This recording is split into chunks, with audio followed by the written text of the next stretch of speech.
History rarely announces its turning points. There is no warning when something essential begins to die. No clear moment when the world agrees that reason has crossed a line it will not be allowed to return from. In Alexandria, knowledge once lived openly. It was debated in public, questioned without fear, taught not as belief, but as discipline. And at the center of this fragile balance stood a woman the world did not know how to tolerate: Hypatia. She did not rule armies. She did not hold political office. She did not command obedience. She taught. In an age growing increasingly hostile to doubt, that alone was dangerous. Hypatia spoke of mathematics as truth independent of authority, of astronomy as observation rather than doctrine, of philosophy as a process, not a conclusion handed down by power. To her students, this was liberation. To the city around her, it became provocation. She was a woman who refused to shrink, a mind that would not submit, a presence that made ignorance feel exposed, and exposure breeds resentment. Whispers followed her through the streets, not about her ideas, but about her influence. They said she corrupted minds, that she stood between people and certainty, that she asked questions where obedience was expected. In a city tearing itself apart along lines of belief and authority, Hypatia represented something intolerable, a reminder of a world where reason mattered more than allegiance. She did not shout. She did not provoke. She continued teaching. And slowly, teaching itself began to look like defiance. The question forming in the shadows was not whether Hypatia was right. It was whether she should be allowed to exist at all. Because once knowledge stops serving power, it becomes a threat. And so, long before violence arrived, the decision had already been made. Not against Hypatia alone, but against the idea that truth could exist without permission. If a city could silence a teacher, what chance did inquiry itself have? And when Hypatia walked the streets of Alexandria that final time, unaware of how close the silence had come, history hovered at a crossroads that still echoes today. Was this about the death of one woman? Or was this the day science itself was condemned? Alexandria was changing, not all at once, not loudly, but in subtle ways that only the observant could feel. Conversations grew shorter. Certainty replaced curiosity. Questions began to sound like challenges rather than invitations. Hypatia noticed it first in her classroom. Students who once argued freely now hesitated before speaking. Eyes drifted toward doorways. Silence stretched where debate once lived. Knowledge was still present, but confidence in it was fading. She did not adjust her teaching. She did not soften her language or dilute her ideas to make them safer. To do so would have been a betrayal not just of reason, but of the students who still believed learning was an act of courage. Instead, she taught as she always had, and that constancy, in a city losing its balance, became a provocation. Outside the walls of learning, power was consolidating. Authority no longer wanted interpretation. It wanted alignment. Truth was becoming something declared, not discovered. Hypatia stood in the way, quietly, unintentionally, but unmistakably. She advised political leaders without pledging loyalty. She influenced minds without commanding them. Her presence reminded the city that thought could exist without obedience. That reminder was dangerous. Rumors thickened. Her name circulated in places she had never entered, not as a philosopher, but as an obstacle. They accused her of arrogance, of corruption, of placing reason above what others called faith. None of it addressed her ideas, because ideas are difficult to destroy. People are not. Hypatia sensed the narrowing space around her. Friends urged caution. Students warned her to be careful. The city no longer felt neutral. It felt observant. But she refused to retreat. If learning was to survive, It could not hide every time ignorance grew loud. If science required permission to exist, then it had already lost. Still, a question began to form, not in her lectures, but in the streets. How long can a society tolerate a woman who teaches people how to think when it has decided it prefers being told what to believe? What was happening was no longer about Hypatia alone. It was about whether reason itself could survive in a world that was learning to fear it. And somewhere, quietly, a line was being drawn between knowledge that served power and knowledge that refused to kneel. When that line is crossed, violence rarely arrives as a surprise. It arrives as a conclusion. And Alexandria was moving closer to one it would never be able to undo. The danger did not announce itself. It did not arrive with weapons raised or voices shouting. It arrived with permission. Alexandria had reached a point where silence was no longer neutral. To say nothing was to agree. To look away was to choose a side. Hypatia felt it in the air, a tension that no longer hid. The city had stopped debating whether she was right or wrong. That question had lost its relevance. What mattered now was whether she could be removed without consequence. Her presence had become symbolic. As long as she taught, the idea survived that truth could be questioned, authority examined, belief separated from knowledge. And for those who thrived on certainty, that idea was intolerable. Students stopped coming altogether, not because they had stopped believing, but because belief had become dangerous. Hypatia understood what this meant. Knowledge was being pushed out of public space, slowly, deliberately, so that when it disappeared, no one could say exactly when it had happened. Fear had learned to wear the mask of order. Friends urged her to leave the city, to disappear quietly, to survive.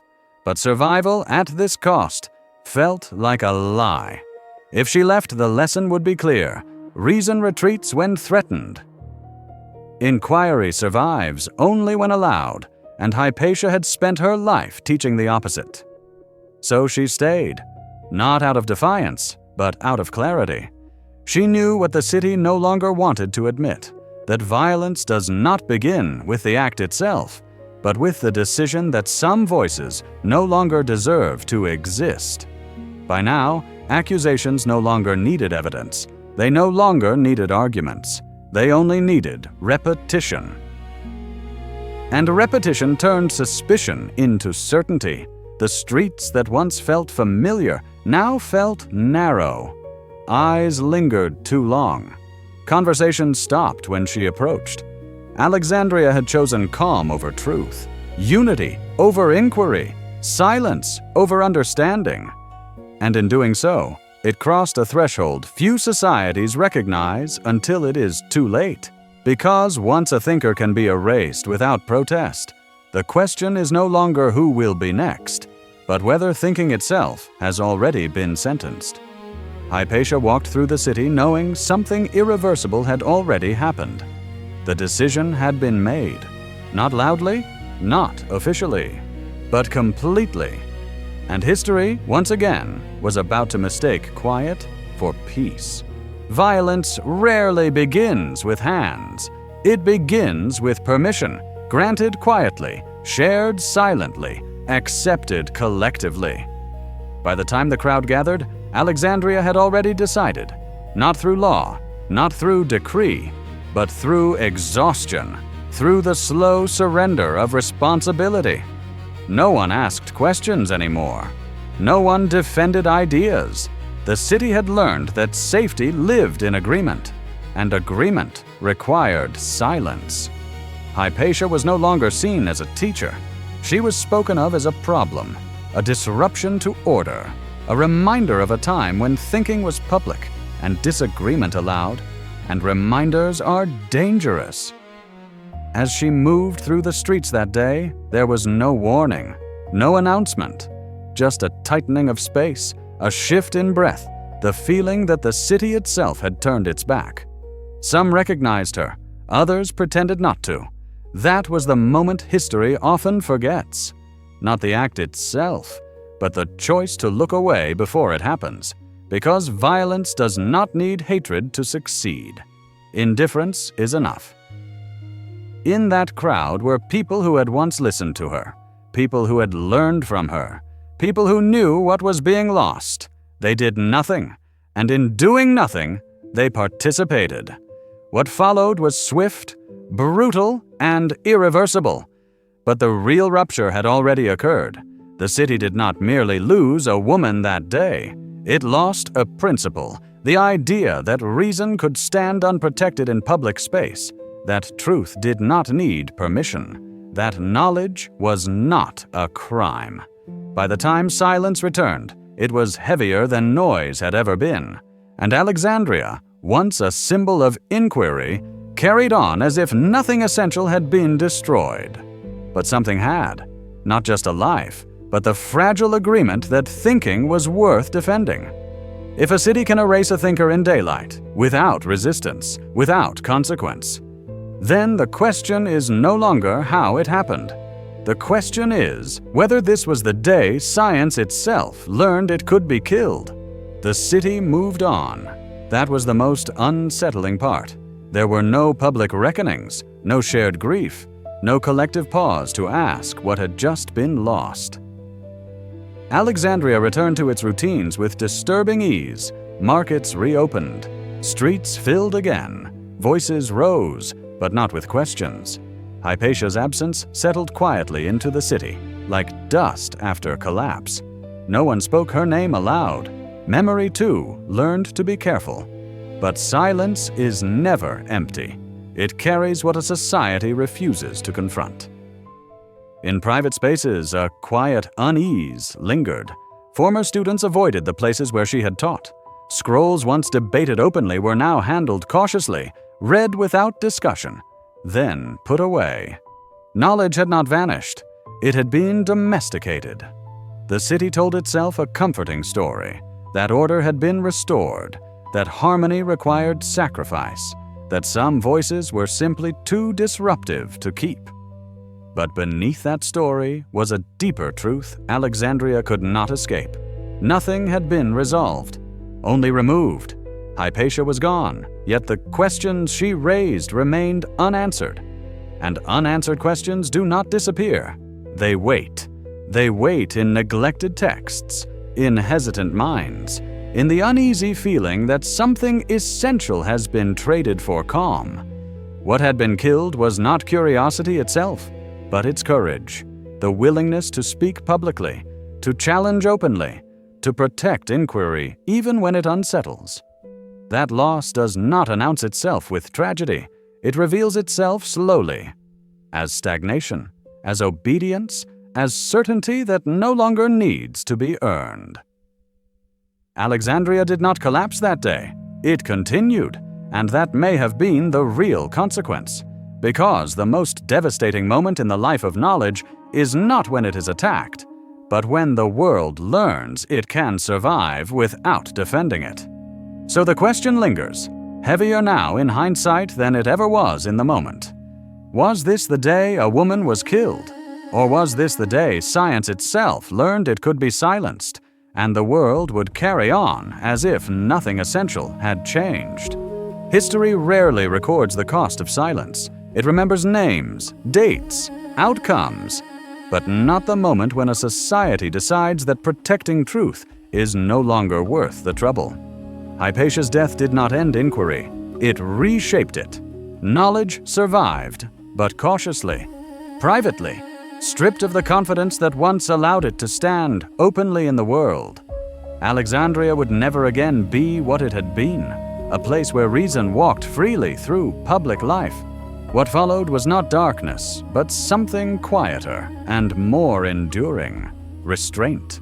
People learned when to stop asking, when to lower their voices, when to choose safety over understanding. That lesson spread far beyond the city. Centuries passed, civilizations rose and fell, and yet the pattern repeated. Again and again, thinkers learned the same warning Alexandria had taught so efficiently. Truth may survive, but those who speak it are negotiable. Hypatia became a symbol long after she was gone, not because she was perfect, but because she stood unarmed in defense of something fragile, the right to question without permission, the belief that knowledge does not belong to power, the courage to think publicly. Her story forces an uncomfortable reflection, not about the past, but about ourselves, because the question her death left behind is not historical. It is ongoing. Every time a voice is silenced in the name of order, every time inquiry is dismissed as disruption, every time thinking is tolerated only when it agrees, the same decision is being made again. So when we ask what happened in Alexandria, we are not really asking about one woman, or one city, or one century. We are asking something far more dangerous. Was that the day science was killed? Or was it the day the world learned it could kill it and still call itself civilized?